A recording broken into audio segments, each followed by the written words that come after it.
अब रुख करते हैं खेल के मैदान से। कराची से हमारे चीफ स्पोर्ट्स रिपोर्टर रेहान अकरम के मुताबिक डैनिंग स्पोर्ट्स सोसाइटी के ज़ेर एहतमाम और डैनिंग स्पोर्ट्स डिपार्टमेंट के ताउन से दूसरे डैनिंग स्पोर्ट्स फेस्टिवल में 6 खेलों के मुकाबले में 16 यूनिवर्सिटीज़ ने शिरकत की। डैनिंग स्पोर्ट्स फेस्टिवल की इख्तितामी तकरीब डैनिंग लॉ यूनिवर्सिटी में मुनक़िद हुई, जहाँ 6 खेलों के मुकाबलों में पहली, दूसरी और तीसरी पोजीशन हासिल करने वाले यूनिवर्सिटीज़ के खिलाड़ियों में इनामात तकसीम किए गए। इस मौका पर खिलाड़ियों का कहना था कि ऐसे इवेंट होने से उनको अपनी सलाहियतें निखारने का मौका मिलता है। इख्तिताम पर स्पोर्ट्स डायरेक्टर इब्राहिम हुसैन ने regional sports coordinator Kashif Ahmed Farooqui की अनथक मेहनत तमाम खिलाड़ियों की शिरकत पर अपने ख्यालात का इजहार किया। हॉकी हमारा नेशनल स्पोर्ट्स है।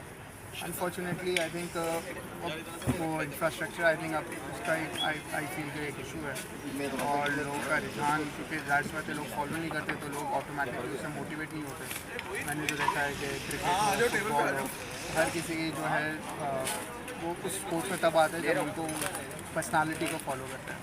तो एक टाइम था हमारे यहाँ जब लोग इस तरह करते थे हॉकी को, मगर अब अनफॉर्चुनेटली नहीं है, बड़ी अफसोस की बात है। ओवरऑल कैसा लगा है इस इवेंट में, क्योंकि आपने वो काम कर दिया जो बड़ी बड़ी यूनिवर्सिटीज़ नहीं कर सकती इसको? नहीं बस वो आई थिंक स्टूडेंट्स का जो है वो कमाल है, हमारे स्पोर्ट्स कोऑर्डिनेटर उनका कमाल है। और आई थिंक सबसे अच्छी बात जो मुझे लगी कि सारी यूनिवर्सिटीज़ जो हैं उन सब ने इसमें जो अपने टीम्स को वो प्रमोट किया कि आप जाएँ और खेलें।